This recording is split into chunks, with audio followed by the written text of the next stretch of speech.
Assalamualaikum warahmatullahi wabarakatuh. Salam sejahtera bagi semuanya. Welcome back to my channel TPMDS. Selamat datang kembali pada channel TPMDS. Informasi P3K Guru untuk tahun 2022. Nah, Bapak Ibu pasti memiliki berbagai pertanyaan. Ada yang bertanya kepada kami, yaitu bagaimana yang lulus PG, P1, P2, atau P3 dan penempatannya. Nah, kemudian bagaimana yang belum lulus PG tahap 1 dan tahap 2. Kemudian bagaimana mekanisme untuk P3K tahun 2022. Nah, di sini kami memberikan sedikit gambaran bagaimana sih untuk yang lulus passing grade tapi belum mendapatkan formasi dan bagaimana sistem penempatannya. Nah, di sini sudah dilansir dari rapat Komisi 10, yaitu ada sekitar 193.954 guru yang lulus passing grade tapi belum mendapatkan formasi. Nah, sebelum kita lanjutkan kepada pembahasan, kita mengulas kembali bagaimana sih tentang yang sudah lulus passing grade tapi belum mendapatkan formasi. Nah, dilansir dari beberapa rapat Komisi 10 DPR RI, di sini ada poin-poin yang penting untuk yang sudah lulus passing grade. Yang pertama di sini adalah poin dari rapat sebelumnya. Nah, di sini poin pertama, mendesak Kemendikbudristek RI untuk melakukan langkah-langkah strategis dan akselerasi. Akselerasi ini adalah sebuah percepatan terhadap sisa permasalahan program P3K tahun 2021. Antara lain memastikan guru yang telah lulus passing grade untuk mendapatkan formasi. Nah, serta memperbesar ketersediaan formasi secara maksimal, mencegah terjadinya pergeseran antara guru di sekolah induk yang lebih banyak lagi, serta mempercepat guru yang lulus P3K untuk mendapatkan SK dan nomor induk atau NI P3K. Lalu rapat yang selanjutnya di sini juga membahas mengenai yang sudah lulus passing grade. Nah, di poin 2 di sini Komisi 10 DPR RI juga mendesak Kemendikbudristek RI berkoordinasi dengan Panselnas untuk memastikan bahwa jumlahnya 193.954 guru yang lulus passing grade agar mendapatkan formasi dan SK P3K-nya tanpa tes ulang. Nah, ini dipertegas kembali ya, berarti tanpa tes dan langsung mendapatkan SK agar segera mendapatkan gaji serta tunjangan berdasarkan ketentuan peraturan perundang-undangan. Nah, maksud dari Komisi 10 di rapat ini adalah SK-nya dulu berikan ya, karena sudah lulus, tinggal nanti diberikan formasi. Nah, tapi ini belum dilaksanakan. Nah, kemudian rapat selanjutnya di sini adalah yang nomor 9. Nah, nomor 9 ini ada kaitannya nanti dengan formasi ya. Nah, di sini mendesak Kemendikbudristek RI mendorong mendorong Kemenak RI untuk berkoordinasi dengan Pemda guna memastikan kebutuhan GTK, guru dan tenaga kependidikan secara pasti berdasarkan rombel dan mata pelajaran pada periode tertentu, sehingga Kemenq RI dapat memastikan kebutuhan anggarannya. Nah, di sini baru kita masuk kepada bagaimana sih penempatan untuk yang sudah lulus passing grade. Nah, untuk yang sudah lulus passing grade, ini akan diprioritaskan utama untuk mendapatkan formasi. Ya, pada intinya seperti itu, dan Kemendikbud sendiri sudah memastikan seperti itu, serta BKN dan Kemenpan RB. Nah, bagaimana penempatannya? Nah, di sini ada skema yang bisa sebagai simulasi saja. Untuk skemanya di sini contoh SDA ya. Di sini ada SDA, kemudian memiliki 6 rombel ya. Namanya kelas 1 sampai dengan kelas 6. Nah, di sini kekurangan guru ya. Nah, jadi yang sudah lulus passing grade di sini dipastikan dulu apakah sudah masih tetap mengajar di sekolah tersebut. Jika mengajar, ini mengajar apa ya? Nah, agar ini bisa terjadi linearitas ijazah. Nah, misalkan dalam ke-6 rombel tersebut guru IPS ini sudah terpenuhi semua 6 umpamanya ya. Nah, sudah terpenuhi. Kemudian guru kelas ya. Ini tergantung dari bentuk mapel apa yang kita ajarkan ya. Guru PS ataupun guru kelas. Nah, kemudian prakarya. Nah, jadi dipastikan dulu Bapak Ibu guru ini mengajar apa di sekolah tersebut dan masih aktif apa tidak ya. Kalau masih aktif, lihat linearitas ijazahnya di sini. Apakah yang Bapak Ibu ngajar ini linear ijazahnya dengan mata pelajaran yang diampu? Nah, jika linear ini bisa dikategorikan akan mendapatkan formasi di sekolahnya, ya. Nah, tergantung apa yang diajarkan dan masih membutuhkan guru tersebut. Nah, seperti itu. Lalu bagaimana kalau sudah terpenuhi semuanya di sini? Nah, lalu semua dari mata pelajaran sudah terpenuhi, tinggal di sini kita hanya mengajar prakarya. Nah, prakarya ini juga banyak linernya ya kepada ijazah-ijazah yang memang bisa masuk atau bisa linear dengan mapel prakarya. Yang dipastikan dulu ini adalah akan diberikan formasi kepada sekolah induknya. Kalau memang sudah tidak ada sama sekali di sekolah induk di sini, ya. Nah, jadi sebelum kita membahas hal itu, kita pastikan dulu di sini kemungkinan Nah, dari Kemendikbudristek sendiri sudah menganggarkan, sudah memprediksi ataupun menghitung ya, mulai dari tahun 2020 sampai 2024, ini bagaimana sih kekurangan dan kebutuhan guru tersebut ya. Nah, kekurangan dan kebutuhan guru pada 5 tahun ke depan. Ini sumbernya langsung dari Kemendikbudristek ya. Nah, kemudian tahun 2022 bagaimana sih kekurangan gurunya? Nah, di sini sudah diperkirakan untuk yang pensiun serta kekurangan total ini berkisar 1 juta lebih ya. Nah, 1.167.802. Ini perkiraan dari draft untuk sampai tahun ke 2024. Perkiraan dari pensiun, kemudian supply dan demand, masuknya, keluarnya, semuanya sudah dihitung. Nah, sebelum itu, di sini tadi sudah kita bahas bagaimana penempatannya, ya. Dan untuk memperkuat lagi penempatan prioritas induk, ya, yang lulus passing grade di sini, ini dari Kemenpan RB, ya. Kita bisa lihat dari Kemenpan RB. Nah, ini sudah jelas sekali ya. Dari Kemenpan RB ini akan mengalokasikan untuk Pemda di sekolah Pak Budi agar Pak Budi dapat melamar di sekolahnya. Ini contohnya. Nah, kenapa demikian ya? Nah, melihat dari data sebelumnya, di sini kita dapati bahwa dari rapat sebelumnya ya. Nah, di sini kita dapati pemerintah daerah hanya mengusulkan ini baru berkisaran 131.239 atau 17% saja dari total kebutuhan, yaitu 758 ya, 18 untuk kebutuhan formasi tahun 2022. Nah, mengingat dari ini, dari kebutuhan yang sudah dipaparkan oleh Dirjen Kemendikbudristek, jadi Kemenpan RB menyatakan di sini bahwa nanti di sini akan pengusulan formasi ini oleh Pemda berdasarkan dari rekomendasi Kemendikbudristek. Artinya yang sudah lulus PG di sini, ini nama-namanya sudah dicatat ya, sudah ada datanya. Berarti sudah dihitung ya kebutuhannya sekitar tadi berapa?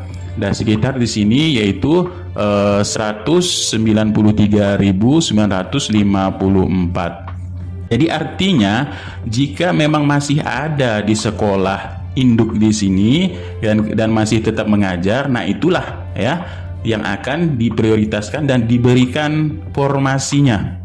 Ya, mau dia mengajar apapun, yang penting linear dengan ijazahnya, formasinya akan dibuka dan diprioritaskan pada sekolah induknya di sini, ya, pada sekolah induknya, tidak lagi menunggu dari Pemda yang mengusulkan formasi. Karena melihat dari data ini ya, Pemda mengusulkan formasi ini memang sangat sedikit sekali ya, 17% saja.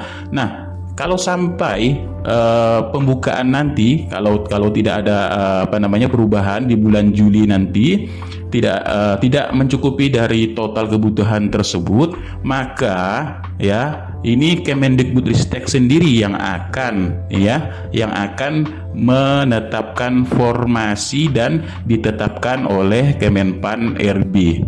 Nah, dengan alasan ini akan mengakomodir yang sudah lulus passing grade. Ini akan diberikan dulu formasinya tanpa melalui tes ulang sesuai dengan hasil rapat dari Kemendikbudristek di sini ya.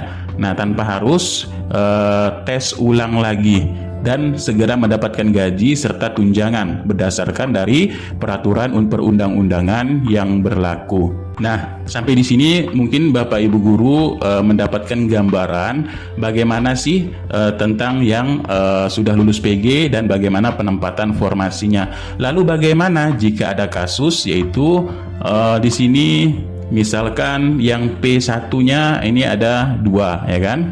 Nah, ada 2. Kita lihat lagi juga di sini ya, ada 2 atau ada 3 lah di sini. Kita lihat apakah di sini Bapak Ibu guru masih mengajar di sekolah tersebut.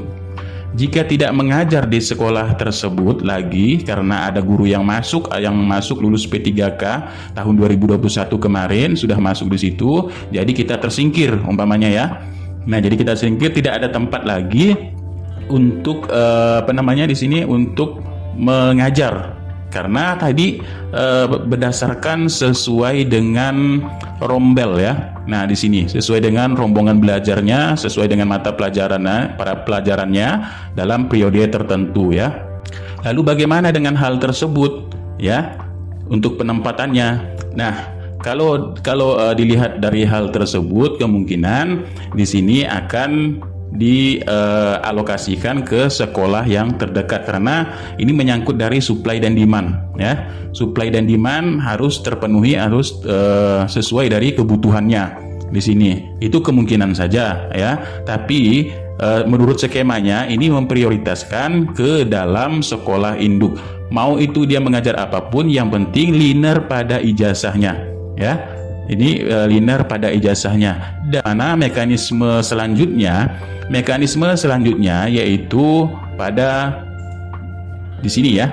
Nah, di sini mekanisme selanjutnya untuk yang lulus PG tidak lagi tes, tinggal mengisi dari DRH ya. Tetap membuka SSCSN, kemudian formasinya sudah ditentukan dan masuk sudah ditentukan. Kalian hanya membuka DRH di sini. Nah, untuk melengkapi berkas-berkas apa saja yang diperlukan.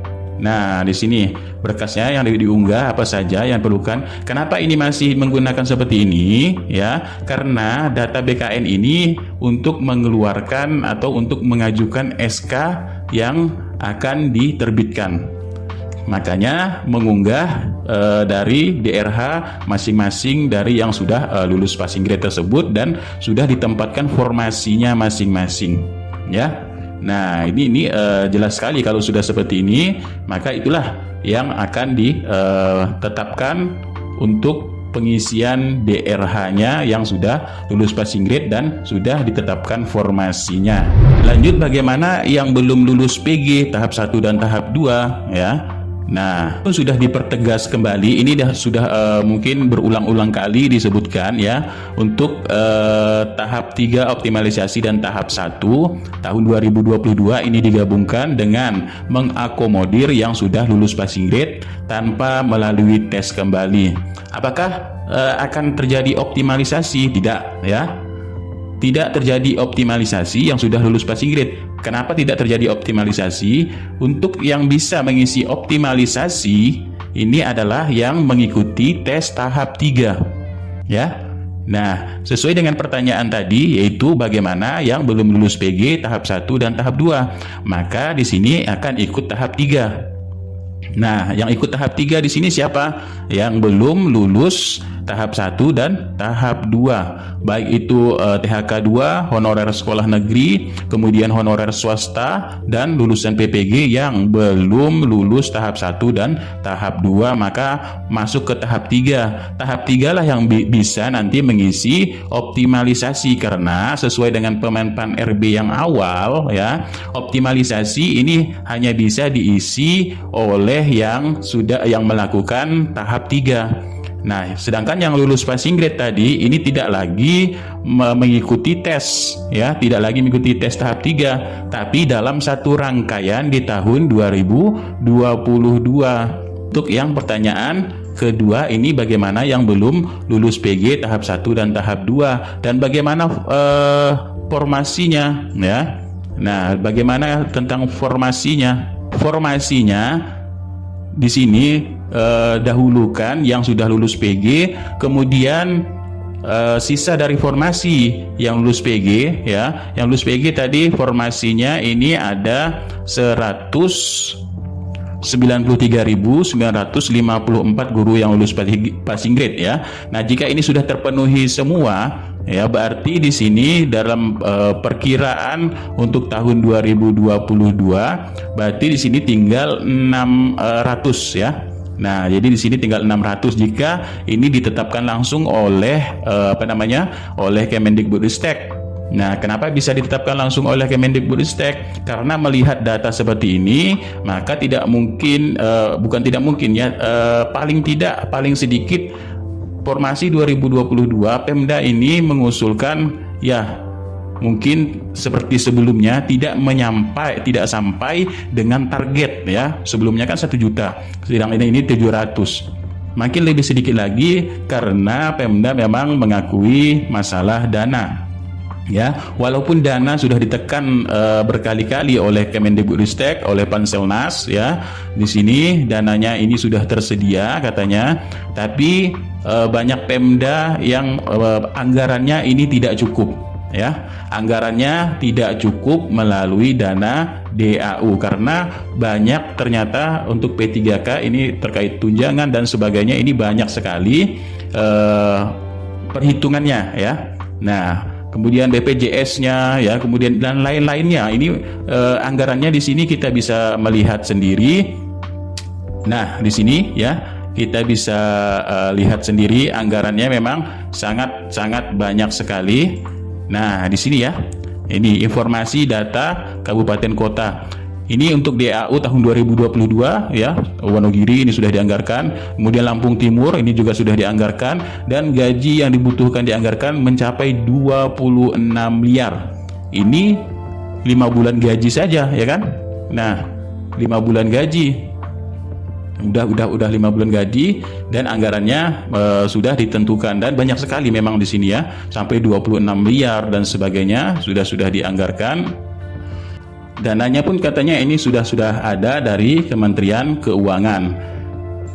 Lalu bagaimana selanjutnya untuk yang P3K tahun 2022? Nah, untuk yang P3K tahun 2022 di sini jelas sekali, ya, masuk ke tahapan awal, tahap 1. Tahap 1 ini bagaimana? Tahap 1, ya, yang jelasnya di sini kalian membuat dulu pendaftaran pada laman akun SSCASN. Nah, sebentar, ya, di sini untuk yang tahap 3 tadi, di sini tahap 3 optimalisasi serta yang lulus passing grade ini tidak perlu lagi membuat akun, hanya untuk yang tahap 1 tahun 2022 saja, ya, karena akunnya sudah ada di SSCASN BKN. Nah, hanya tahap 1 yang membuat kembali akun SSCASN-nya, ya. Nah, ini prosesnya, yang penting NIK-nya sinkron dengan Dapodik, ya, dan sebagainya. Di sini linearitas ijazahnya pada PDD Dikti, ya. PD Dikti di sini harus linearitasnya sesuai. Nah, itulah yang akan membuat akun dan mengikuti tes tahun 2022. Jadi tahun 2022 ini memiliki 3 agenda rangkaian, ya, 3 agenda rangkaian dalam satu kegiatan.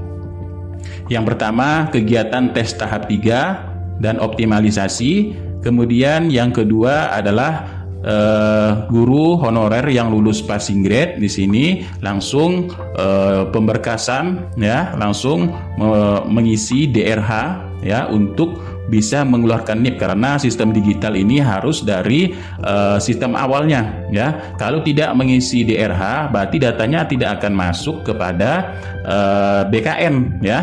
Nah, kalau sudah mengisi DRH berarti semuanya akan masuk ke BKN dan bisa ditetapkan NI P3K-nya dan pemberkasan-pemberkasan lainnya. Nah, ya, ini kalau untuk yang tahap 1 tadi di sini adalah membuat kembali akun SSCSN dan memilih formasi di tahun 2022. Nah, itulah sedikit rangkaian atau gambaran bagaimana sih untuk P3K tahun 2022 serta P3K tahap 3, bagaimana juga penempatan yang sudah lulus passing grade ya.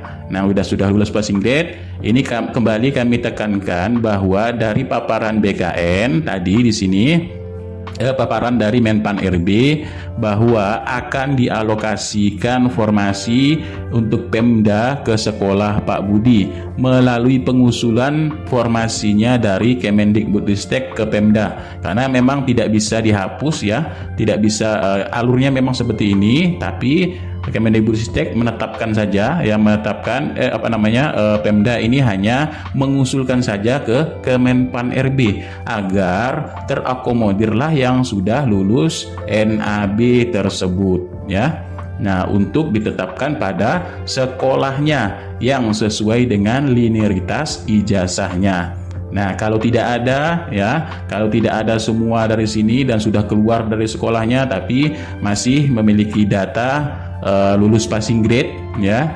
Nah, kemungkinan memang akan dialokasikan kepada sekolah yang terdekat pada tempat tinggalnya ya. Nah, sekolah pada tempat tinggalnya, tapi itu pun melihat dari supply dan demand ya, supply dan demand. Kalau melihat dari supply dan demand, yang dipastikan di sini memang kita setiap tahun ini tetap kekurangan karena pensiunnya saja 2021 ini 69.757, sedangkan pensiun yang 2022 ini mencapai 777.124, apalagi nanti di tahun 2023 ya mencapai 75.195 dan pensiun di 2024 69.762. Ini perhitungan yang sudah pensiunnya ya. Jadi ini pasti akan kekurangan dan tetap membutuhkan guru. Nah, jadi kalau untuk masalah 2023, 2024 di sini sudah ada sedikit gambaran ya bagaimana untuk perekrutan yang baru ya. Perekrutan yang baru di sini kita sudah melihat suatu gambaran bagaimana yang pastinya perekrutan yang baru ini akan mengambil lulusan PPG ya.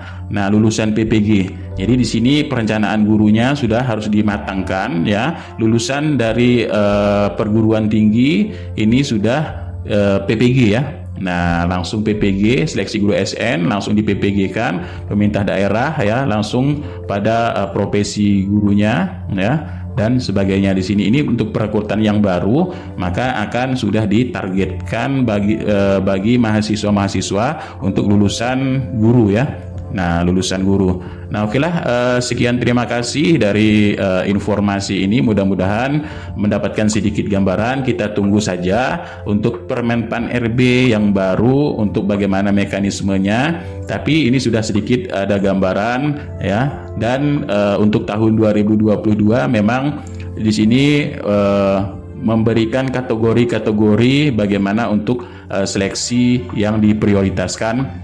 Nah, seleksinya untuk yang tahun 2022 ya. Seleksinya di sini adalah ada sedikit 4 kategori ya. Yang pertama kategori yang lulus PG ya. Nah, lulus PG, kemudian kategori THK 2 ya. Kemudian ada kategori di sini yang guru belum 3 tahun ya. Nah, yang belum 3 tahun, kemudian yang sudah lulus, yang sudah 3 tahun ya. Nah, ini semuanya dipisah-pisahkan. Kemudian ada yang lulusan PPG ya. Nah, lulusan PPG Ini akan sudah dipisahkan ya, dan sudah kami rilis bagaimana terkait hal ini untuk mekanisme perekrutan yang baru. Nah, itulah sedikit gambaran untuk tahun 2022 P3K Guru. Mudah-mudahan ini sedikit memberikan pencerahan bagaimana bentuk P3K tahun 2022 ini akan dilaksanakan. Yang mudah-mudahan kami selalu berdoa untuk Bapak Ibu guru agar dipermudah ya, dipermudah untuk menjadi ASN P3K, tidak dipersulit ya, dan seterusnya pun juga tetap akan dipermudah karena guru memang jantungnya atau tombaknya dari generasi bangsa ini. Sekian, terima kasih. Billahi taufiq wal hidayah. Wassalamualaikum warahmatullahi wabarakatuh.